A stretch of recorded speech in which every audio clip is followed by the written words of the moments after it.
తలలు వంచి ప్రార్థన చేస్తాం. పరిశుద్ధుడా, ప్రేమ కనికరం కలిగినటువంటి మా తండ్రి, మహోన్నతుడా, నీ పరిశుద్ధ నామమునకు స్తోత్రములు వందనములు తెలియజేసుకొనొచ్చు. మొట్టమొదటి ఆదివారం ఈ సంవత్సరంలో మా జీవితంలో అనుగ్రహించినందుకు నీకు వందనములు. నీ వాక్యం వినుచుంటుండగా మా హృదయములను ప్రేరేపించండి, అర్థమయ్యే విధముగా మాకు కృపను అనుగ్రహించమని ప్రార్థిస్తూ, ఈ వాక్యం ద్వారా మమ్మల్ని బలపరచమని యేసయ్య నామమున ప్రార్థిస్తూ వేడుకొనుచున్నాము తండ్రి, ఆమేన్. దేవుని ప్రియమైనటువంటి పరిశుద్ధ సంగమా, ఈ ఉదయకాల సమయమున మన ప్రభువును ప్రియ రక్షకుడైనటువంటి యేసుక్రీస్తు అతి పరిశుద్ధ నామమున ప్రేమపూర్వకముగా మిమ్మల్ని అందరినీ కూడా ఈ వాక్యంలోనికి ఆహ్వానిస్తూ, మన తండ్రి అయిన దేవుని నుండి, ప్రభు అయిన యేసుక్రీస్తు నుండి కృప సమాధానములు మనకందరికీ కలుగునుగాక, ఆమేన్. ఈ ఉదయకాల సమయమున దేవుని యొక్క వాక్యంలోనికి వెళ్దాము. నేను ప్రతిసారి అడిగినట్టుగానే ఈసారి కూడా నేను అడుగుతూ ఉన్నాను. ఈరోజు ధ్యానించుకోవడానికి మన అంశము ఎవరైనా చెప్పగలుగుతారా? అందరికీ దేవుని ప్రేమ వెల్లడి చేయుట. మీరు ఇంటికి వెళ్ళిన తర్వాత ఈరోజు 4వ తారీఖు, రేపు 5వ తారీఖు. రేపటి దినము క్యాలెండర్లో 5 చేయబడింది. మీరు గమనించండి, వెళ్ళిన తర్వాత ఇంకొక కాలము స్టార్ట్ అవుతుంది మనకు. క్రిస్మస్ కాలానికి నేను ఒక పేరు చెప్పాను, ఏమైనా గుర్తుందా? అడ్వెంట్. Very good. అడ్వెంట్ అనేటటువంటి కాలమును నేను చెప్పాను. అట్లాగే ఏమంటారని చెప్పాను? లెంట్ అంటారు. అట్లాగే సంఘము ఎదుగుదల అనేటటువంటి కాలం ఉంది, దాన్ని పెంతెకోస్తు కాలం అంటారు. 3 కాలాలు అయిపోయాయి. మనం పెంతెకోస్తు పండుగ జరుపుకున్నాము, అడ్వెంట్ కాలం జరుపుకున్నాము, అట్లాగే లెంట్ కూడా అయిపోయింది. ఇప్పుడు ఇంకో కాలం వచ్చింది. దీన్ని ఏమంటారంటే ప్రత్యక్షత కాలము. ఏం కాలం అమ్మా? దీన్ని ఇంగ్లీష్లో ఎపిఫెనీ. ఎపిఫెనీ అనగా ప్రత్యక్ష కాలము. దేవుడు తనను తాను బహిర్గతము చేసుకుంటున్నాడు. దీన్ని వెల్లడి చేయుట అనేటటువంటి అంశం ఉంది. వెల్లడి చేయటం. పరిశుద్ధ గ్రంథములో కొత్త నిబంధనలో చివరాఖరికి ఉన్నటువంటి పుస్తకం పేరేంటిది? ప్రకటన. ఈ అర్థం అక్కడే వస్తుంది. వెల్లడి చేయుట, ప్రకటన చేయుట, బహిర్గతము చేయుట. దీనికి ఇంగ్లీష్లో అర్థం ఏంటిదంటే అపోకలుప్సిస్ అనేటటువంటి మాట ఉంది. అపోకలుప్సిస్ అనగా మరుగు చేయబడి ఉన్నవి బహిష్కృతము చేయుట, దాచబడి ఉన్నవి ప్రత్యక్షపరచుట, లేదా కనిపించకుండా ఉన్నటువంటివి కనిపించేలాగున చేయుట. దీనిని అపోకలిప్సిస్ లేదా ఎపిఫెనిస్ లేదా రెవల్యూషన్, ఇంగ్లీష్లో రెవల్యూషన్ అని ఉంటుంది. ప్రత్యక్షపరచుకొనుట. పరిశుద్ధ గ్రంథములో ప్రత్యక్షపరచుకొనుట. దేవుడు తన ప్రజలకు తన్ను తాను ఒక్కొక్క విధముగా ప్రత్యక్షపరచుకున్నాడు. క్రిస్మస్ కాలం అంతా అయిపోయింది. 6వ తారీఖు ఈ వారము నుంచి మనకు ప్రత్యక్షత కాలం అనేటటువంటిది మొదలైంది. ఇది ఎప్పటి వరకు ఉంటుందో నేను మళ్ళీ చెప్తాను. యాష్ వెడ్నెస్డే అనగా భస్మ బుధవారం వరకు ఈ ప్రత్యక్షత కాలం అనేటటువంటిది ఉంటుంది. నానా సందర్భాలలో నానా విధములుగా దేవుడు ప్రజలకు ప్రత్యక్షమయ్యాడు. మరి మనకు ఎట్లా ప్రత్యక్షమయ్యాడు అని ఒకసారి ఆలోచన చేస్తే, యేసు ప్రభువుల వారు ఎక్కడో పుట్టాడు, పశువుల పాకలో పెట్టారు. జాగ్రత్తగా గుర్తుంచుకోండి, పశువుల పాకలో పుట్టలేదు. ఎక్కడో రోడ్డు పైన పాపం మరియమ్మ ఎక్కడ కన్నదో తెలీదు, ఒక గుహలో అని చెప్పారు. తీసుకురాబడి పశువుల తొట్టిలో ఉంచబడింది. అయితే మనకందరికీ తెలిసిన విధంగా యేసు ప్రభువును ఎవరెవరు దర్శించుకున్నారు? గొల్లలు. తప్పు. ఓన్లీ గొల్లలు మాత్రమే దర్శించుకున్నారు, జ్ఞానులు దర్శించుకోలేదు. గొల్లలు యేసు ప్రభువు పుట్టినరోజు లేదా ముందు రోజు తర్వాత రోజు మాత్రమే వచ్చారు. జ్ఞానులు దయచేసి గమనించండి, పశువుల పాకలో వారు దర్శనం చేసుకోలేదు. ఎందుకనగా యోసేపు మరియమ్మ వారి పేర్లు రాయించుకొని కొన్ని రోజులు ఉండి వెళ్ళిపోయారు. దాని తర్వాత మనకు కరెక్ట్గా రాయబడి ఉంది, జ్ఞానులు ఎన్ని రోజులకు వచ్చారో తెలియదు, కొన్ని రోజుల తర్వాత వచ్చారు. వారు ఆ నక్షత్రమును వెంబడించినప్పుడు ఆ నక్షత్రము వారు నివసించున్నటువంటి గృహము మీదకి వచ్చి అప్పుడు వాళ్ళు పోయి దర్శించుకున్నారు. అయితే దేవుణ్ణి దర్శించుకున్నటువంటి వారు, ప్రత్యక్షం చేసుకున్నటువంటి వారు ఇద్దరు, గొల్లలు, జ్ఞానులు. ఈ ప్రత్యక్షత ఆదివారంకు లేదా ప్రత్యక్షత కాలంకు, రెవల్యూషన్ లేదా ఎపిఫనీ ఆదివారానికి ఉన్నటువంటి ఇంకొక ప్రాముఖ్యమైనటువంటి విషయం చెప్తాను. దాచబడినటువంటిది మరుగు చేయుట అని చెప్పాను. మనకు కనిపించకుండా ఉన్నటువంటి దాన్ని కనిపించేటట్లు చేయడము. ఏం కనిపించలేదు ఇప్పటి వరకు, ఏది మరుగు చేయబడింది? మీరు కొత్త నిబంధనలో ఈ ప్రకటన గ్రంథం చూస్తే లోకములో ఏదేదైతే జరుగుతాయో వాటినన్నిటినీ యోహానుకు చెప్పబడింది. యోహాను ఈ ప్రకటన గ్రంథం ద్వారా దాచిపెట్టబడినటువంటి మరుగైనటువంటి సంఘటనలు, అనగా రాబోయే దినాలలో కాలం ఎట్లా ఉంటుంది, సమయం ఎట్లా ఉంటుంది, పరిస్థితులు ఎట్లా ఉంటుంది, విశ్వాసులు ఎట్లా ఉంటారు, పరిశుద్ధత ఏ విధంగా ఉంటుంది అని చూపించాడు ప్రకటన గ్రంథంలో. అది చదివితే మనకు తెలుస్తూ ఉంటుంది. 7 సంఘాలు, 7 బూరలు, 7 దీపస్తంభాలు, ఘటం, సర్పం గురించి రాయబడి ఉంది, దూతల గురించి రాయబడి ఉంది. అట్లాగా మరుగు చేయబడినటువంటివి మనకు కనిపించాయి. మరి ఏం మరుగు చేయబడింది అంటే నేను చెప్తాను. భారతదేశ సాంప్రదాయంలో కొడుకే కానీ బిడ్డనే కానీ పుడితే మీరందరికీ, పుట్టినటువంటి వారికి అందరికీ కుమారులు కుమార్తెలు ఉన్నారు. ఇప్పుడు ఒకవేళ హాస్పిటల్లో మీరు జన్మనిచ్చారనుకోండి, ఎవరికైనా తల్లిదండ్రులు అటువైపులు ఇటువైపుల్లో వచ్చి ఏడ చూస్తారమ్మా హాస్పిటల్లో పుడితే? అంతే. అప్పుడే పుట్టినటువంటి పిల్లలను నాకు కొడుకు పుట్టాడని బజార్న పెట్టుకొని చూపించరు. చాలా జాగ్రత్తగా గమనించండి.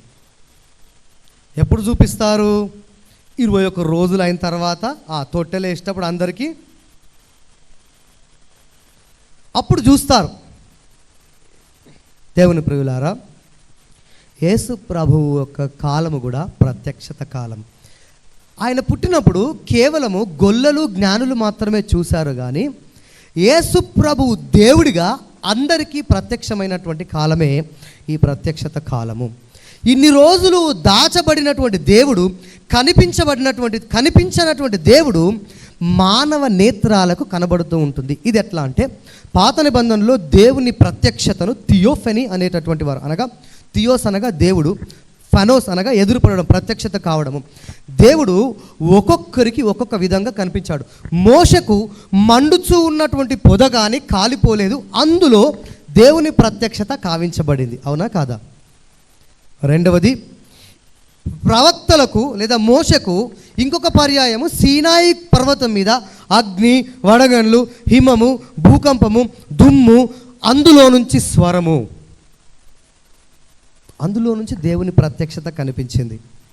అయితే మామూలు జనాంగానికి ప్రత్యక్షత చాలా కష్టం. ఒకరోజు ఎండవేళ సింధూర వృక్షము దగ్గర అబ్రహాము గుడారము ఎదుట కూర్చున్నప్పుడు యెహోవా దేవుడు 3 మానవ రూపముల ఆయనకు ప్రత్యక్షమాయను. అది తన్ను తాను బయలుపరచుకోవడము.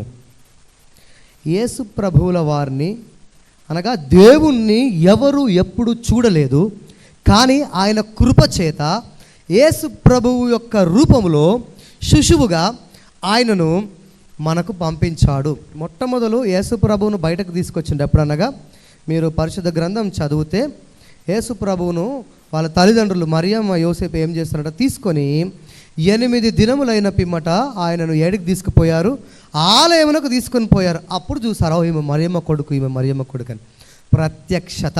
మీరు చూడండి, సుమయోను ప్రవక్త ఆయనను చూసి దేవుని ప్రేమను నేను కన్నులారా కాంచి తిని, ఇక నేను చనిపోయినా పర్వాలేదు అంటూ ఉంటాడు. దేవుని ప్రేమను నేను చూశాను. యెహోవా దేవుని యొక్క ప్రేమగా ఆయన కుమారుణ్ణి కండ్లతో చూశారు. పాత నిబంధనలో దేవుని ప్రత్యక్షత అందరికి లేదండి. నేను ఆల్రెడీ మీకు చెప్పాను, దేవుని ప్రత్యక్షత అనేటటువంటిది లేదు. ఆలయము 3 భాగాలుగా విభజించబడింది. ఆవరణం అంటే బయట ఆవరణము బలివ్వడానికి, ఇది పరిశుద్ధ స్థలము, ఇది అతి పరిశుద్ధ స్థలం. ఈ అతి పరిశుద్ధ స్థలము కర్టన్స్తో ఉండేటటువంటిది. ఒకవేళ మీరు ఇప్పటికీ చూసినట్లయితే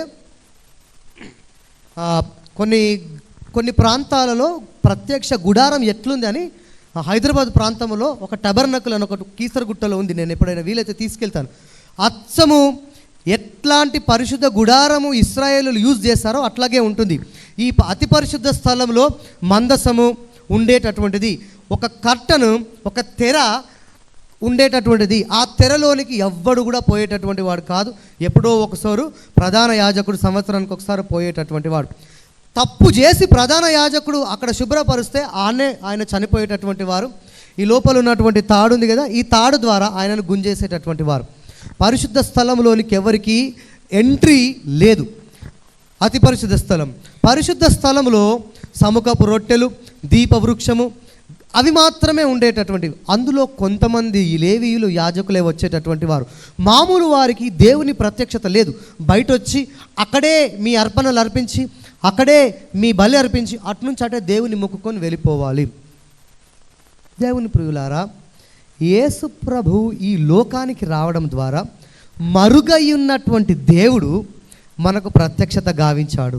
అప్పటి వరకు మరుగై ఉన్నటువంటి దేవుని ప్రేమ యేసు ప్రభువు రూపంలో కనిపించబడింది. మరుగై ఉన్నటువంటి దేవుని సన్నిధి మానవులకు కనిపించింది. అప్పటి వరకు దేవుణ్ణి ఎవరు చూడలేదు. యేసు ప్రభువును పసి బాలునిగా చాలామంది చూశారు. గొల్లలు చూశారు, జ్ఞానులు చూశారు, సుమోయోను ప్రవక్త చూశాడు, యెరూషలేములో ఉన్నటువంటి వారందరూ చూశారు చిన్న బాలునిగా. మనం ఎట్లా చూడాలి దేవుని ప్రత్యక్షత? దేవుని ప్రేమ ఈరోజు మనకందరికీ వెల్లడి చేయబడింది అని ఉంది. మనకందరికీ చూపించబడుతుంది, ప్రత్యక్ష గావించబడుతుంది. ఎట్లా చేయాలి ఈ దేవుని ప్రేమ? నేను చెప్తాను. అయితే మీరు ఏడ చూసినా 136వ కీర్తన చదువుకున్నాం. 136వ కీర్తన. ఇశ్రాయేలీయులకు దేవుని యొక్క ప్రేమ ఈ 136వ కీర్తన అంతా కూడా రాయబడి ఉంది. నేను దీన్ని మీకు ఈస్టర్ రోజు ఉదయకాలంలో చదివిపించాను. ఎట్లా చదివిపించాను? యెహోవా దయాళుడు, ఆయనకు కృతజ్ఞతాస్తుతులు చెల్లించడి అంటే మనం ఏమనాలి? ఆయన కృప నిరంతరముండును. మనం ప్రార్థన చేసి దేవుని నామమున ప్రార్థిస్తూ వేడుకొనుచున్నాము అంటే మీరేమంటారు? ఏమంటారమ్మా? ఇశ్రాయేలీయులు కూడా దేవునికి ఇట్లాగే స్తుతి చెల్లించేటటువంటి వారు. ఆయన కృప నిరంతరముండును. ప్రతి వాక్యం చదివినప్పుడు అట్లాగే ఈ కృప పాటలు అనేటటువంటివి ఉన్నాయి. వాళ్ళు ఆమెన్ అని చెప్పకముందు ఇట్లాంటి చెప్పేటటువంటి వారు. ఏ స్టైల్ ఆఫ్ వర్షిప్, దేవుణ్ణి ఆరాధించేటటువంటి ఒక వర్షిప్. ఆయన కృప నిరంతరమును. అయితే ఇశ్రాయేలుకు దేవుని ప్రేమ ఎట్లా ప్రత్యక్షమైందంటే ఆయన చేసినటువంటి కార్యములలో దేవుని ప్రత్యక్షం చూశారు. వారు దేవుణ్ణి చూడలేదు, డైరెక్ట్గా కళ్ళతో చూడలేరు, కానీ ఆయన చేసినటువంటి కార్యముల ద్వారా దేవుని ప్రేమ చూపించాడు. ఎట్లా చూపించాడు? మీరు చూడండి. ఆయన ఒక్కడే మహాకార్యములు చేశాడు. ఏమేం చేశాడు? జ్ఞానము చేత ఆకాశము కలగజేశాను. ఆ దేవుని ప్రేమ ప్రత్యక్షత. నీళ్లు పరిచాడు, గొప్ప జ్యోతులను నిర్మించాడు, సూర్యుని చేశాడు, చంద్రుని చేశాడు, నక్షత్రములను చేశాడు, ఐగుప్తు తొలిచూలను ఆయన హతము చేశాడు. మీరు చూడండి, ఇశ్రాయేలీలను వారి మధ్య నుంచి రప్పించాడు, ఎర్ర సముద్రమును పాయలుగా చేశాడు, దాని నడుమ దాటజేసిపోయాడు.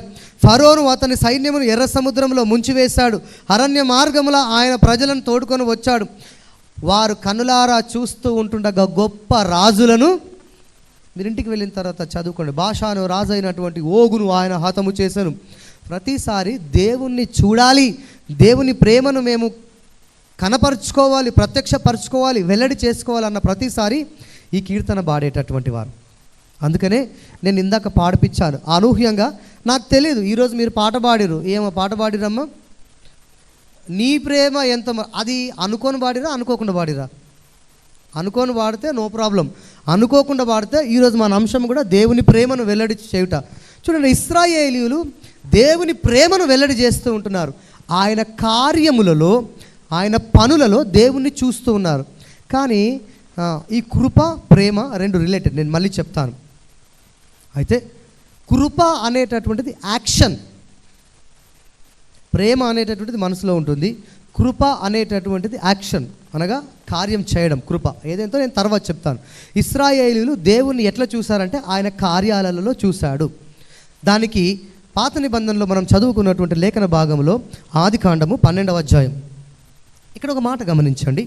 నేను 3 మాటల్ని చెప్తాను, క్షమించండి. నేను ఇంగ్లీష్లో మాత్రమే పాయింట్స్ సిద్ధపరచుకున్నాను.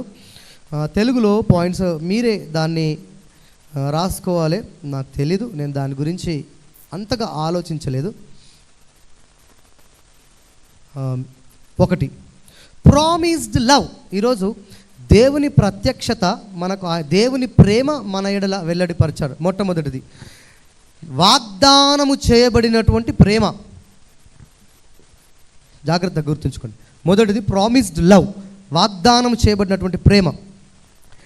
అప్పటి వరకు అబ్రాము ఎవరో తెలీదు, లోకానికి తెలీదు. ఆయన ఊరు అనేటటువంటి ఊరిలో ఉండే. ఏ ఊరమ్మా? ఆయన ఊరు పేరే ఊరు. తెరాహు, నోవాహు సంతానంలో పుట్టినటువంటి ఆయన కుమారుడు తెరాహు పుట్టినటువంటి కుమారుడు ఎవరు? ఈ యొక్క అబ్రాము. అబ్రహాము ఇంకా కాలేదు, అబ్రాము. గుర్తుంచుకోండి. ఊరు అనేటటువంటి ఊరిలో దేవుడు ఆయనతో ఏం మాట్లాడినంటే ఒకటే మాట చెప్పాడు. ఆయనకు ప్రత్యక్షమై, నీవు లేచి నీ తండ్రి ఇంటి నుండి, నీ బంధువుల దగ్గర నుండి, నీ దేశము నుండి బయలుదేరి నేను నీకు చూపించు దేశమునకు నీవు వెళ్ళుము. నిన్ను గొప్ప జనముగా చేస్తాను, నిన్ను ఆశీర్వదిస్తాను, నీవు ఇతరులకు ఆశీర్వాదంగా ఉంటావు. నిన్నెవరు ఆశీర్వదిస్తారో వాళ్ళు కూడా ఆశీర్వదిస్తారని చెప్తారు. ఒక 4 మాటలు ఆయనకు చెప్తాడు. యెహోవా దేవుడు చెప్పినటువంటి మాటల్ని విని ఆయన చెప్పినటువంటి వాగ్దానములు, ఏమేం వాగ్దానం చేశాడు చూడండి. నిన్ను గొప్ప జనముగా చేస్తాను, నిన్ను ఆశీర్వదిస్తాను, నీవు ఇతరులకు ఆశీర్వాదంగా ఉంటావు, నిన్ను ఆశీర్వదించు వానిని నేను ఆశీర్వదిస్తాను. ఈ 4 వాగ్దానములు చెప్పాడు. ఈ 4 వాగ్దానములు చెప్పి నీవు ఇక బయలుదేరని చెప్తాడు. ఆయనకున్నటువంటి ఆస్తి, ఆయనకున్నటువంటి పని మనుషులను, ఎడ్లను, మేకలను, గొర్రెలను, ఆయనకున్నటువంటి సంతానమును, లోతును వెంటబెట్టుకొని ఆయన ఉన్న దేశము విడిచి దేవుడు చూపించిన కనాను దేశమునకు వెళ్ళాడు. అయితే ఆయన వెళ్ళినప్పుడు 75 ఏండ్ల సంవత్సరం వాడు. మీరు చూడండి, 75 ఏండ్ల ఈడు గలవాడు. దాని తర్వాత 25 ఏళ్ళు ఆయన ప్రయాణము, మళ్ళీ 75 సంవత్సరాలు ఆయన జీవితం. 75, 25, 75. దీని గురించి నేను మళ్ళీ తర్వాత చెప్తాను. ఎప్పుడైతే దేవుని మాటకు విధేయత చూపించి, ఎప్పుడైతే దేవుని యొక్క మాటను ఆయన కనుకొని ఆయన మాట విని వెళ్ళాడో దేవుడు ఆయనను ఆశీర్వదించాడు. అయితే మీరు ఒక మాట చూడండి, 7వ వచనంలో చూడండి. యెహోవా అబ్రామునకు ప్రత్యక్షమయ్యి, యెహోవా ఎవరికి ప్రత్యక్షమయ్యాడు? ఈరోజు మన అంశం అదే, దేవుని ప్రేమ వెల్లడి చేయుట. అబ్రాముకు దేవుడు వెల్లడి అయి లేదా కనపరిచి ఎట్లా కనిపించాడంటే, కొంతమంది ఏమంటున్నారంటే మేబీ ఒక అవతారంగా కనిపించాడు, మేబీ ఒక శబ్దము వలె ఆయన దగ్గరికి వచ్చాడు, లేదా ఒక మాట వినిపించింది అని చెప్పారు, లేదా మేబీ దేవుడు ఒక దూత వలె ఆయన దగ్గరికి వెళ్ళాడు, కానీ దేవుని ప్రత్యక్షత కనిపించిండు. చూడండి, కనిపించి ఏమన్నాడు? నీ సంతానమునకును ఈ దేశం ఇచ్చిదని చెప్పగా అతడు తనకు ప్రత్యక్షమైన చోట యెహోవాకు ఒక బలిపీఠము. అంతే. ఈరోజు 7వ వచనాలు. ఎందుకంటే చెప్పాడు, నువ్వు లే, నీ ఊరు నుంచి, నీ పట్టణము నుంచి, నీ జనుల నుంచి, నీ బంధువుల నుంచి వెళ్ళిపో అని చెప్పాడు. నువ్వు వెళ్తే నేను నిన్ను ఆశీర్వదిస్తాను, నిన్ను ఆశీర్వదించిన వాళ్ళని ఆశీర్వదిస్తాను, నీ సంతానమును ఆశీర్వదిస్తాను అని 4 ప్రామిస్ చేశాడు. దేవుని ప్రేమలో విధేయత కావాలి. దేవుని యొక్క ప్రేమ నీకు కనపడాలి అంటే నీవు దేవునికి విధేయత చూపించాలి. అప్పుడే నీకు చేసినటువంటి ప్రామిసెస్ అన్ని, నేను అక్కడుండి చెప్తూ ఉంటాను, దేవుడు మీ ప్రార్థనలను వినుగాక, దేవుడు మీ సంఖ్యలను విడగొట్టునుగాక, దేవుడు మీ అనారోగ్యములను స్వస్థపరచునుగాక, దేవుడు మీ బంధకములను విడుదల కలుగునుగాక అన్నప్పుడు మీరు ఆమెను అంటూ ఉంటారు. అయితే అవి ఎప్పుడైతే చెప్తున్నామో దానికి విధేయత చూయించాలి, విధేయత చూయించాలి. ఆ ప్రామిస్, ఆ వాగ్దానము నీకు జరగాలంటే దేవునికి విధేయత చూయించాలి. మీరు చూడండి, అబ్రాముకు దేవుని ప్రత్యక్షత ఎట్లయింది అనగా, అబ్రాము ఏం చేశాడు? ఆయన ఇంటిని వదిలేశాడు, ఆయన ఊరును వదిలేశాడు, పట్టణంను వదిలేశాడు, బంధువులను వదిలేశాడు. ఆయనకు వచ్చిన ఆస్తి మొత్తం పట్టుకొని దేవుడు చెప్పినటువంటి ప్రదేశానికి వెళ్ళాడు. దేవుడు ఆయనకు ప్రత్యక్షమైంది. మీరు తర్వాత చూడండి, అబ్రహాముకున్నటువంటి ఆస్తులను బట్టి అబ్రహాముకు ఆయన తమ్మునికి గొడవ వచ్చింది. అంతలా దేవుడు ఆశీర్వదించాడు. నిన్ను, నీ జనాంగమును ఇసుక రేణువుల వలె ఆశీర్వదిస్తానని చెప్పాడు. నీలో నుంచి తరములు తరములు వస్తాయని చెప్పాడు. నీకు వంశస్థులు ఆకాశంలో నక్షత్రముల వలె ఉంటారు అని చెప్పాడు. ఆ ఒక్క ప్రామిస్, 4 ప్రామిస్లకు దేవునికి విధేయత చూపించి ఆయన ప్రేమను పొందుకున్నాడు. ఈరోజు దేవుని ప్రేమ ప్రత్యక్షం కావాలి అంటే నీ విధేయత, నా విధేయత ఎట్లాగుండింది చూడండి. అబ్రహాము గొప్పవాడు కాబట్టి గొప్ప ప్రామిసెస్ ఇచ్చాడు. ఈరోజు మనం గొప్ప వాళ్ళం కాకుండా మన ఎట్లా పరిస్థితిలో ఉన్నా దేవుని ప్రేమను నీకు ఇస్తాను, కానీ విధేయత చూపించు. దేవుడు నీకు కనిపించాలంటే విధేయత చూపించు. ఒక మాట చెప్పాడు, ఎగ్జాంపుల్ నేను చెప్తాను. హృదయ శుద్ధి గల వారు ధన్యులు, వారు దేవుణ్ణి. ఇప్పుడు మనం దేవుణ్ణి చూడాలంటే మన హృదయం శుద్ధిగా ఉండాలి. దేవుణ్ణి ప్రత్యక్షం చేయాలంటే హృదయం శుద్ధి చేసుకోమన్నాడు.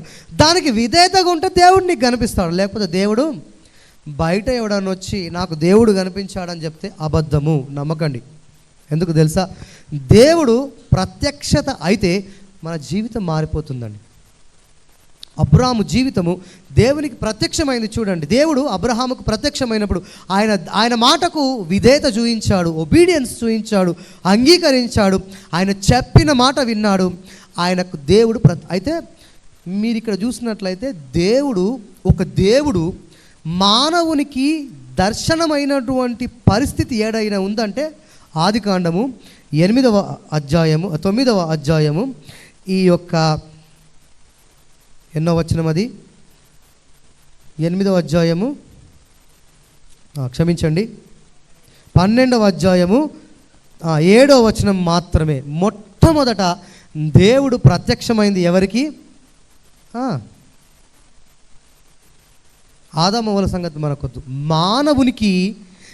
చూడండి, మొట్టమొదలు ప్రత్యక్షమైంది దేవుడు ఆయన ప్రేమను వెల్లడి చేశాడు. ఈరోజు if you want to receive, ఇక్కడ కూర్చున్నటువంటి మనందరికీ దేవుని ప్రేమ వెల్లడి కావాలి అంటే, దేవుని ప్రామిసెస్ అబ్రహాములాగా మనం పొందుకోవాలి అంటే, దేవుని ప్రేమ, వాగ్దానం చేయబడినటువంటి ప్రేమ వెల్లడి కావాలంటే విధేయత చూపించాలి. సో మొట్టమొదటిది ప్రామిస్డ్ లవ్, ప్రమాణము చేయబడిన లేదా వాగ్దానము చేయబడిన ప్రేమ వెల్లడి అవుతా ఉంది.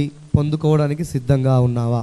రెండవది, మీరు పాత నిబంధన నుంచి కొత్త నిబంధనలోనికి మీరు చూసినట్లయితే, కొత్త నిబంధనలో అపోస్తుడైనటువంటి పౌలు రోమీయులకు రాసిన పత్రిక 8వ అధ్యాయము 21 నుంచి మనం చదువుకున్నాం, 31 నుంచి మనం చదువుకున్నాం. దీనికి నేను ఇచ్చినటువంటి పేరు ఏమిటనగా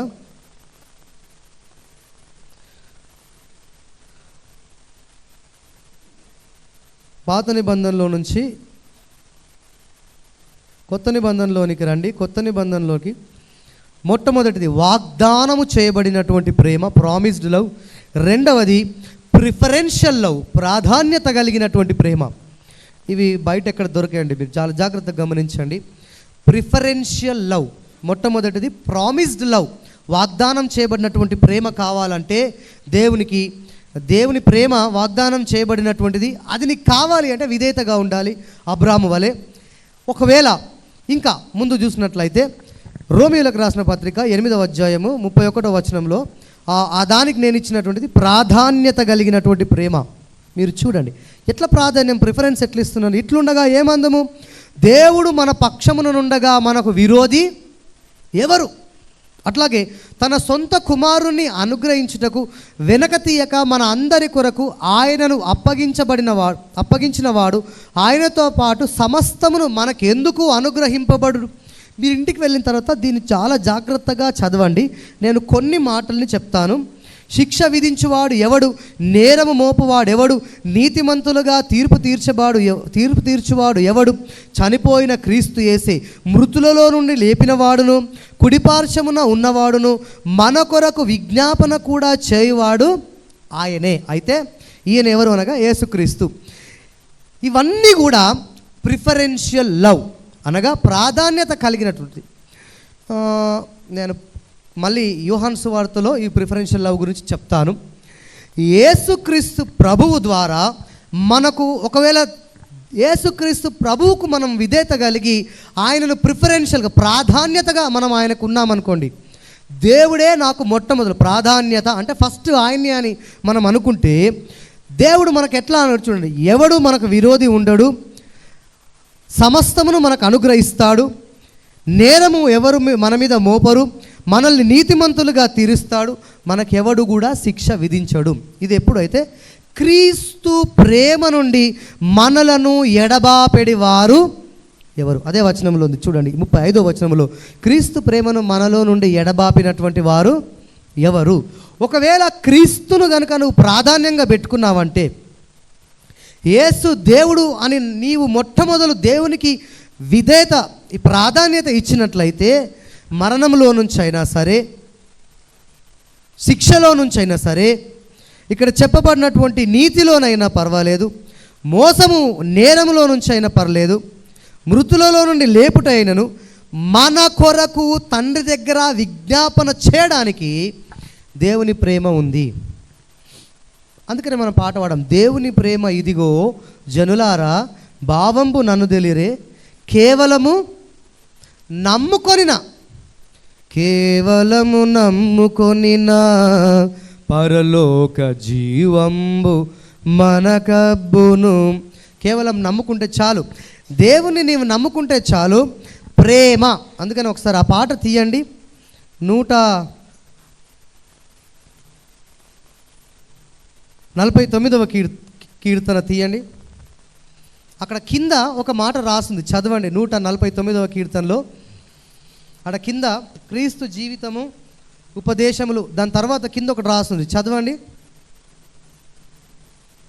149వ కీర్తన, ఆంధ్ర క్రైస్తవ కీర్తనలో క్రీస్తునందు, ఈరోజు మన అంశం అదే, అందరికీ క్రీస్తు ఎడల దేవుని ప్రేమ వెల్లడిపరచుట, ప్రత్యక్షమైన రివల్యూషన్, రివీల్ లేదా అపోకలిప్సిస్, ప్రకటన, దాచబడినటువంటి దేవుని ప్రేమ మనకు కలిగింది. ఎట్లా కలిగింది?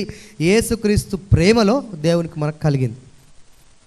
అది దేవుని ప్రేమ. కేవలం నమ్ముకుంటే చాలు, మన మీద ఆయన జాలి చూపించాడు, పాపములో నుండి జీవములోనికి తీసుకొచ్చాడు, మరణములో నుంచి జీవములోనికి తీసుకొచ్చాడు, చీకటిలో నుండి వెలుగులోనికి తీసుకొచ్చాడు, అసత్యములో నుంచి సత్యములోనికి తీసుకొచ్చాడు. ఎవరు?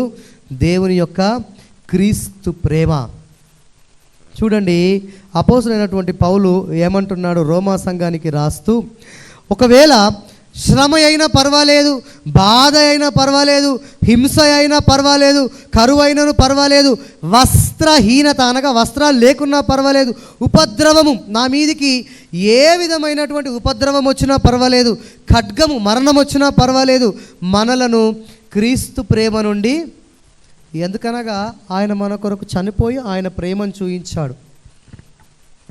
పౌలు ఏమంటున్నాడంటే, దీన్ని బట్టి, ఆయన శ్రమలు, ఆయన మరణానుభవం బట్టి నేను ఆయన కొరకు దినము చచ్చిపోతున్నా అని చెప్తూ ఉంటున్నాడు. మీరు చూడండి 36వ వచనంలో, నిన్ను బట్టి దినమెల్లా మేము వధింపబడిన వారము, వధకు సిద్ధమైన గొర్రెలమని మేము ఎంచబడిన వారము, అయినను మనలను ప్రేమించిన వారి ద్వారా మనము వీటన్నిటిలో అత్యధిక విజయము. ఒకవేళ క్రీస్తు ప్రేమను నీవు ప్రత్యక్షపరచుకోవాలి అంటే, ఇక్కడ చూడండి, ప్రాధాన్యత ఇవ్వాలి. You have to prefer to the love of God. దేవుని యొక్క ప్రేమకు ప్రాధాన్యత ఇవ్వాలి. నాకు కష్టం వచ్చినా, శ్రమ అయినా, హింస అయినా, బాధ అయినా, ఉపద్రవమైనా, మరణమైనా, ఖడ్గమైనా, దూతలైనా, ఏదైనా పర్వాలేదు, మొట్టమొదలు నేను దేవునికి, ఎందుకనగా నా కొరకు చనిపోయినటువంటి మొట్టమొదలు ప్రాణం పెట్టినటువంటి వారు దేవుడే. అట్లా కాబట్టి పౌలు ఏమంటున్నాడంటే, నన్ను ఎవరు చంపేసినా ఏం పర్వాలేదు, రోజు వధకు తేబడిన గొర్రె వలె, గొర్రెకు తెలుసు తను చనిపోతుంది, ఏమంటారు స్లాటర్, ఏమంటారు కట్ చేసేటటువంటి వాడు చంపేస్తాడని తెలిసి కూడా ఇష్టపడి గొర్రె వెళ్తున్నట్టు, యేసు ప్రభువు నిమిత్తము ఆయన ప్రేమను నేను పొందుకోవడానికి ఈ శ్రమల గుండా నేను వెళ్తున్నాను. ఎందుకంటే దేవుడు నాకు ప్రాధాన్యం. ఈరోజు మనం అట్లా వెళ్ళడం లేదు. అందుకనే దేవుని ప్రేమను మనం, అపోస్తలుడైనటువంటి పౌలు దేవుని ప్రేమకు ప్రాధాన్యత ఇచ్చాడు కాబట్టి ఆయన మరణంలో నుంచి అయినా సరే దేవుడు ఆయనను కాపాడాడు. ఈరోజు ప్రిఫరెన్షియల్ లవ్ మనకు లేదు. మనము ఏది ప్రాధాన్యత ఇస్తామంటే మనల్ని ప్రేమించేటటువంటివి, సెల్ ఫోన్ నాకు ప్రియమైనటువంటిది, దీనికి ప్రాధాన్యత ఇస్తాం. అందము మనకు ప్రిఫరెన్స్, దానికి ప్రాధాన్యత ఇస్తాం. మన ఆస్తి ప్రిఫరెన్స్, దానికి ప్రాధాన్యత ఇస్తాము. పౌలు ఏమంటున్నాడంటే నా ప్రాణము ప్రిఫరెన్స్, నేను దేవుని కొరకు ఇస్తాను, పోయినా పర్వాలేదు, నేను దాని కొరకు నిలబడతాను. అప్పుడు దేవుని ప్రత్యక్షత మనకుంటుంది. అందుకనే దేవుడు ఆయనకు ప్రత్యక్షమయ్యాడు. నీకు ప్రిఫరెన్స్ ఉందా? దేవుని ప్రేమ ఎడల, దేవుని ప్రేమ ఎడల ప్రామిస్ ఉందా? ఇక్కడ చూడండి, మరణమైనను జీవమైనను దేవదూతలైనను ప్రధానులైనను ఉన్నవైనను రాబోవైనను అధికారులైనను ఎత్తైనను లోతైనను సృష్టింపబడే ఏదైనను మన ప్రభువైన క్రీస్తు యేసునందలి దేవుని ప్రేమ నుండి మనలను, ఎందుకో నేను చెప్తాను. క్రీస్తు ప్రేమ ఎందుకు ప్రాధాన్యత కలిగిందో నేను చెప్తాను. అది నూతన నిబంధనలో సువార్తల పాఠంలో చెప్తాను. దేవుని ప్రియులారా, క్రీస్తు ప్రేమ నుంచి మనల్ని ఎడబాపేటటువంటి వారు ఎవరు కూడా లేరు.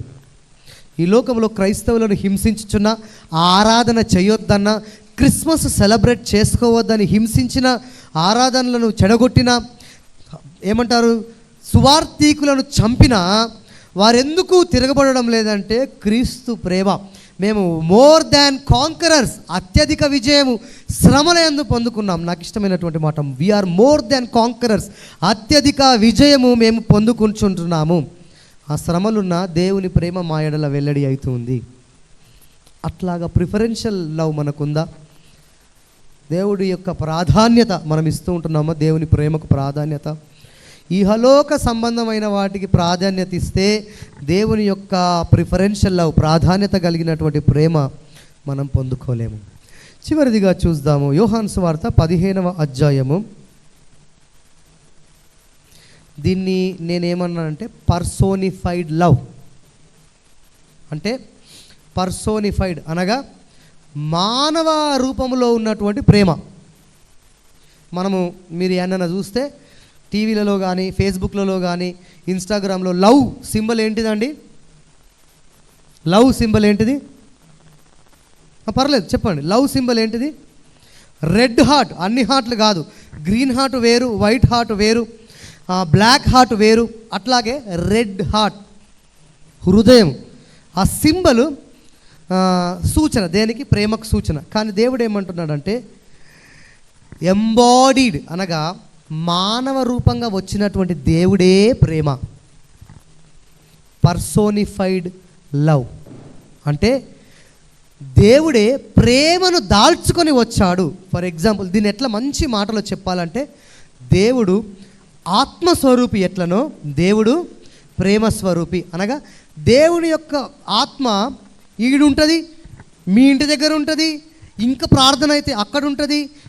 చరిత్రలో ఎక్కడ 2-3 ప్రార్థన చేస్తే అక్కడ దేవుని ఆత్మ ఉన్నట్లు, దేవుని ప్రేమ కూడా ఎక్కడ 2-3 ఉంటారో ప్రతి మానవుల్లో దేవుని ప్రేమ ఉంటుంది. అదే ప్రేమ స్వరూపి, పర్సోనిఫైడ్ లవ్. అనగా మానవునిలో దేవుని ప్రేమ ఉంది, లేదా దేవుడే ప్రేమ. అంటే మనము ఎవరినైనా చూసినాం అనుకోండి, ఆడికి ఒంటి నిండా కోపమే అంటారు, గుర్తుంది కదా. అంటే ఎవరినైనా చూస్తే వాడికి ముక్కు మీద కోపము, వాడికి ఒళ్ళంతా కోపం అంటారు కదా. దానికి అర్థం అది. దేవుడు ఆయన శరీరధారిగా ప్రేమను కలిగి వచ్చాడు ఈ లోకానికి.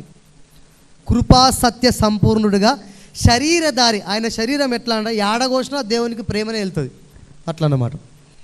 దేవుడు ప్రేమ, పర్సోనిఫైడ్ ప్రేమ శరీరాన్ని దాల్చుకొని యేసు ప్రభువు లెక్క మన దగ్గరకు వచ్చింది. అయితే యేసు ప్రభు ఏమంటున్నాడు అనగా 15వ అధ్యాయము 9వ వచనంలో మీరు చూసినట్లయితే, తండ్రి నన్ను ఎలాగూ ప్రేమించెనో నేనును మిమ్మును అలాగూ ప్రేమించితిని. దీంట్లో చాలా పెద్ద అర్థం ఉందండి. తండ్రి నన్ను ఎలాగూ ప్రేమించితినో నేను మిమ్మును అలాగూ ప్రేమించితిని. ఇది రాత్రి నేను దాదాపు చాలాసేపు చదివాను. అప్పుడు కానీ అర్థమవుతుంది. దీంట్లో ఉన్నటువంటి మర్మం ఏంటంటే, తండ్రి కుమారుని ఎట్లా ప్రేమిస్తాడు? మీరు అందరికీ కుమారులు ఉన్నారు, కుమార్తెలు ఉన్నారు. ఏది అడిగితే అది కొనిస్తారు. ఈరోజు కాకపోయినా రేపు కొనిస్తారు. వారిని అల్లారు ముద్దుగా చూసుకుంటారు. ఇక్కడ తండ్రి కుమారుణ్ణి ప్రేమించిన ప్రేమ అది కాదండి. నేను చెప్తాను. తండ్రి కుమారుణ్ణి ప్రేమించినటువంటి ప్రేమ ఎట్లాంటిదనగా, నా కొడుకును పంపిస్తే చంపేస్తారని తెలిసి కూడా తండ్రి ఆయనను కుమారుణ్ణి పంపించాడు. యేసు ప్రభువును నేను ఈ లోకంలోనికి పంపిస్తే, నా కుమారుని నేను పంపిస్తే తప్పకుండా ఆయనను సిలువేస్తారు అని తండ్రి దేవునికి తెలిసి కూడా పర్వాలేదు, నేను ఆయనను ప్రేమిస్తున్నాను, ఆయన చనిపోయినా పర్వాలేదు. అంటే తండ్రికి తెలుసు కుమారుని త్యాగపూరితమైనటువంటి ప్రేమ గురించి. తండ్రి కుమారుని చంపేస్తారని తెలిసి కూడా ఈ లోకంలోనికి పంపించినటువంటి ప్రేమ. ఈరోజు మన కుమారులను కుమార్తెలను ఇటు చచ్చిపోతాడని తెలిసి అటు పంపిస్తామా? అస్సలు అటు కూడా పోనీయం. కానీ ఇటు చూడండి, యేసు ప్రభువుల వారు ఆయన కొడుకును పంపిస్తే చనిపోతాడు అని తెలిసి కూడా ఆయనను ప్రేమించాడు. అట్లాగే నేను ఎట్లా అయితే నా కుమారుణ్ణి ప్రేమించానో 9వ వచనంలో చూడండి, మిమ్మును అలాగుననే ప్రేమించితిమి. యేసు ప్రభువుల వారు మనల్ని కూడా పాపములో మనల్ని ప్రేమించారు, పరిశుద్ధులనుగా చేసి ప్రేమించాడు. నా ప్రేమ యందు నిలిచి ఉండుడి. ఇది చాలా ప్రాముఖ్యమైనది.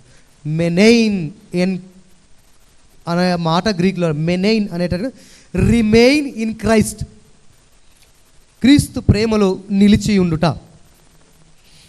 యేసు ప్రభువును ఈ లోకానికి వచ్చినప్పుడు ఆయన చాలాసార్లు చెప్పాడు. మీరు సువార్తలో చదవండి, కొద్ది రోజులే ఉంది, నన్ను చంపేస్తారు, మనుష్య కుమారుడు ఈ లోకంలో అప్పగింపబడతారు, ఆయనను హేళన చేస్తారు, ఆయనను కొడతారు, ఆయనను మరణానికి అప్పగిస్తారని ఆయన చెప్పుకున్నాడు. ఆయనకు తెలిసి కూడా ఇతరులను ప్రేమించాడు. అది ఆయన ప్రేమ. పర్సోనిఫైడ్ లవ్, మానవ స్వరూపమైనటువంటి ప్రేమ. మీరు చూడండి, నా తండ్రి ఆజ్ఞలు గైకొని ఆయన ప్రేమయందు నిలిచిన ప్రకారము మీరు నా ఆజ్ఞలు గైకొని నేడల నా ప్రేమయందు నిలిచిండు. ఒకవేళ ఈ ఉదయకాల సమయంలో మీకు దేవుని ప్రేమ ప్రత్యక్షం కావాలి, మనకు దేవుని ప్రేమ వెల్లడి కావాలి, మనకు దేవుని ప్రేమ రెవల్యూషన్ కావాలి అంటే దేవుడు ఏమంటున్నాడంటే, నేను దేవుని ఆజ్ఞలను ఎట్లా గైకొన్నానో మీరు నా ఆజ్ఞలని గైకొనండి. అర్థమైందా? జాగ్రత్త గమనించండి. తండ్రి ఆజ్ఞల్ని నేను ఎట్లా గైకొన్నాను? తండ్రి ఆజ్ఞ ఏంటిది? ఆయనకు తెలుసు నేను చనిపోతానని తెలుసు కూడా ఆయన నన్ను పంపించాడు. నేను చనిపోతానని తెలుసు కూడా నేను వచ్చాను.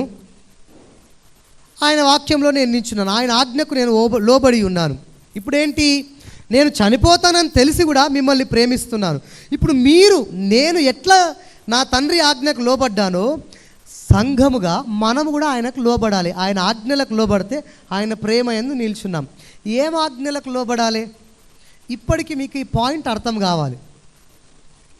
ఏం ఆజ్ఞలకు లోబడాలి? ఏం ఆజ్ఞలకు లోబడాలి?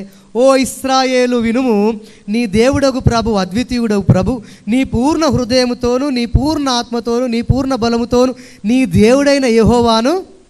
అది మొదటిది. రెండోది, నిన్ను వలే. అంతే. ఆ ప్రేమను నీవు దేవుణ్ణి ప్రేమిస్తూ, యేసుక్రీస్తు నీ కొరకు వచ్చాడు కాబట్టి ఆయనను ప్రేమిస్తూ, ఇతరులలో కూడా నీవు యేసుక్రీస్తు ప్రభువుల వారిని చూస్తూ ఆయన ప్రేమను పంచినట్లయితే చాలు, దేవుని ప్రేమ నీకు ప్రత్యక్షమవుతుంది. మీరు ఆ ఆరాధన క్రమంలో చూడండి, ఏమనుంటుందంటే, ఈ 2 ఆజ్ఞలు ధర్మశాస్త్రం అంతటికి ప్రవక్తలకును. ధర్మశాస్త్రం అంటే దేవుడు ఆనాడు సీనాయి కొండ మీద దేవుడు, యెహోవా దేవుడు మోషేకి ఇచ్చినటువంటి ధర్మశాస్త్రం కోర్.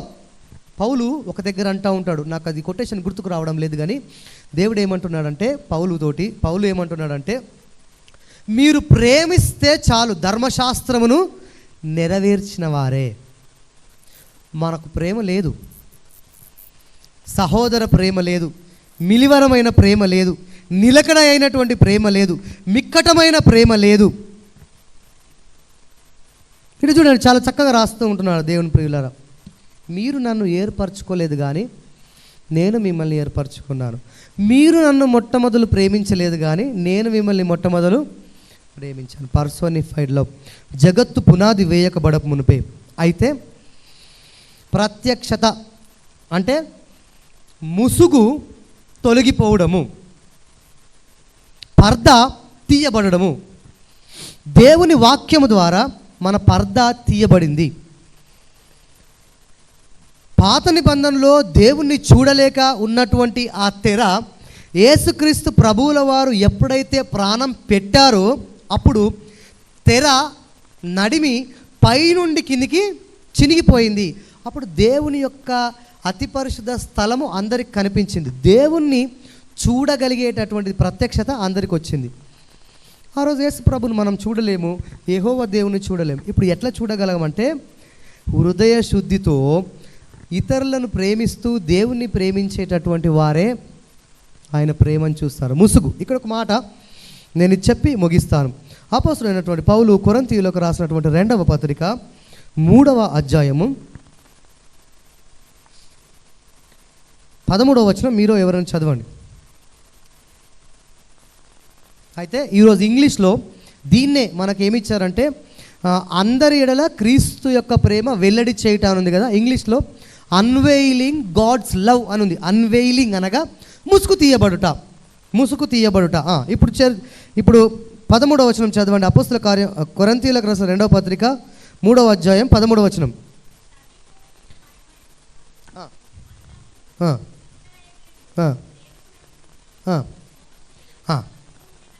మోషే తన ముఖము మీద ముసుగు చాలు ఇక్కడ చాలు. మోషే యెహోవా దేవుణ్ణి చూడడానికి, ఆయనతో మాట్లాడడానికి 40 రాత్రింబగళ్ళు సినాయి పర్వతం మీదకి ఎక్కి మాట్లాడి కిందికి వచ్చినప్పుడు ఆయన ముఖాన్ని ఎవరు చూడలేరట. ఒకవేళ చూస్తే వారి కన్నులు గుడ్డిగా అయిపోతాయి అని చెప్పేసి ముఖం మీద ఏమేసుకున్నాడు? ముసుగేసుకున్నాడు. కానీ ఈరోజు యేసు ప్రభువుల వారు మన దగ్గరకు వచ్చి నా ప్రేమను కనుక మీరు చూడాలి అనుకుంటే మీ హృదయానికి ఉన్నటువంటి ముసుగు మీరు తీసివేయండి, అప్పుడు మా ప్రేమ మీకు కనిపిస్తుంది. ఇక్కడ ఒక మాట అంటున్నాడు చూడండి. 16వ వచనం చదవండి.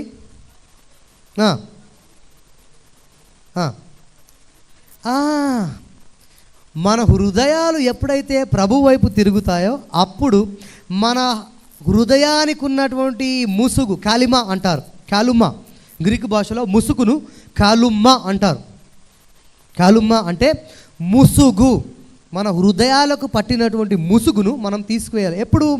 ఇక్కడ చూడండి, ప్రభువు వైపునకు ఎప్పుడు తిరుగునో, ప్రభువు ప్రేమ వైపునకు ఎప్పుడు తిరుగుతామో, ఇక మోషే వలె ముసుగు అవసరం లేదు మనకు. ఎందుకంటే ఆనాడు ఆయన ముఖము చూస్తే దేవుని యొక్క ముఖం చూసి గుడితనం అయిపోతుంది కాబట్టి ఆయన ముసుగేసుకున్నాడు. ఇప్పుడు అవసరం లేదు. ఇప్పుడు ఒకరినొకరు చూసుకుంటే చాలు, ప్రేమించుకుంటే చాలు. ఒకరినొకరు దేవుని వలె దేవుణ్ణి ప్రేమిస్తూ ఇతరులను ప్రేమించుకుంటే ఆయన ఆజ్ఞ కదా. అదే హృదయములకు ముసుగు తీసిబడేటటువంటి వారంగా మనం ఉంటాము. ఇది అండర్స్టాండ్ చేసుకోవడానికి చాలా టైం పడుతుంది. బట్ ఈ 3 మాటలని గుర్తుంచుకోండి. మన హృదయానికి ఉన్నటువంటి ముసుగును తీసుకోవాలి. అది ఎప్పుడు సాల్వ్ అవుతుందనగా ఇతరులను ప్రేమించుట, క్రీస్తును ప్రేమించుట. 2 ఆజ్ఞలు. మొట్టమొదటిది విధేయత అనగా ప్రామిస్డ్ లవ్, వాగ్దానం చేయబడినటువంటి ప్రేమ అబ్రాహాముకు వెల్లడైంది. అట్లాగే ఇక్కడ మీరు చూసినట్లయితే పత్రికల పాఠంలో ప్రిఫరెన్షియల్ లవ్, ప్రాధాన్యత కలిగినటువంటి ప్రేమ. ఎవ్వడు ఏం చేయలేడు, దేవుని ప్రేమ నుండి ఎడబాపలేడు. ప్రిఫరెన్షియల్ లవ్ వెల్లడి చేయబడింది పౌలుకు, క్రీస్తు ద్వారా మనందరికీ వెల్లడి చేయబడింది. 3వది పర్సోనిఫైడ్ లవ్ అనగా మానవ శరీరం దాల్చుకున్నటువంటి క్రీస్తు ప్రేమ. ఆయన ప్రేమ ఎంతలాగుందంటే సిలువలో రక్తము కార్చినటువంటి ప్రేమ. వాటిని నమ్ముకుంటే చాలు, దేవుని ప్రేమ మనకందరికీ కనపడుతూ ఉంటుంది. ఆ ప్రేమను పొందుకోవడానికి సిద్ధంగా ఉన్నావా? ఈరోజు ఆస్తి చూసి నీ దగ్గరకు వస్తుండొచ్చు, అంతస్తు చూసి, ఐశ్వర్యము చూసి, నీ మాటలు చూసి, నీ టాలెంట్ని చూసి నీ దగ్గరకు వస్తూ ఉండవచ్చు. బట్ ఆ ప్రేమ శాశ్వతం ఉండదు, ఆ ప్రేమ స్థిరకాలం ఉండదు. నీకు ప్రామిస్ చేయబడినటువంటి ప్రేమ, నీకు ప్రాధాన్యత ఇస్తున్నటువంటి ప్రేమ, నీ కొరకే ప్రేమావతారం దాల్చుకొని వచ్చినటువంటి దేవుని యొక్క ప్రేమ ఈరోజు పొందుకోవడానికి ఆయన వాక్యము ద్వారా మనతో మాట్లాడుతున్నది. దేవుడు ప్రేమ స్వరూపి. ఆయన వాక్యం, ఈరోజు దేవుని మనం ఎట్లా చూస్తామంటే ఆయన వాక్యము ద్వారా చూస్తూ ఉంటాం. సత్యస్వరూపి, సువార్త వాక్యం ద్వారా చూస్తూ ఉంటాం. సిలువ ప్రేమ. తలలు వంచండి, కళ్ళు మూసుకునండి, ప్రార్థన చేస్తాం. పరిశుద్ధురా, ప్రేమ కలిగినటువంటి మా తండ్రి, ఉదయకాల సమయమున క్రీస్తు యొక్క కల్వరి ప్రేమ ఏంటిదో మేము తెలుసుకున్నాం. వాగ్దానము చేయబడినటువంటి ప్రేమ మరి ప్రత్యేకంగా అబ్రాముకు వెల్లడిపరచబడింది. ప్రాధాన్యత కలిగినటువంటి ప్రేమ, ఈ లోకంలో మమ్మల్ని నీ ప్రేమ నుంచి ఎడబాపకుండా ఉండేటటువంటి ప్రేమ రోమా సంఘానికి పౌలు ద్వారా వెల్లడి చేయబడడం జరిగింది. ప్రేమనే స్వరూపముగా మార్చుకొని మీరు ఈ లోకానికి వచ్చారు. తండ్రి ఆజ్ఞ గైకొన్నారు, మేము నీ ఆజ్ఞ గైకొని నీ యందు నిలిచి ఉండుటకు సహాయం దయచేయండి. ఎట్లనగా నిన్ను వల్ల నీ పొరుగువారిని ప్రేమించుట, నీ దేవుణ్ణి ప్రేమించుట. ఒకవేళ మేము అట్లా ప్రేమించకపోతే మీ ప్రేమ మా పట్ల వెల్లడి కాదు, మీ ప్రేమ మాకు మరుగు కాదు, మీ ప్రేమ మాకు కనిపించదు, మీ ప్రేమ మాకు బహిష్కృతం కాదు. ఈరోజు ఒకవేళ ఇంకా మా హృదయ కాఠిన్యం చేత మేము ముసుగు వేసుకొని ఉన్నట్లయితే ఆ ముసుగు తీసేసి ప్రభు ప్రేమను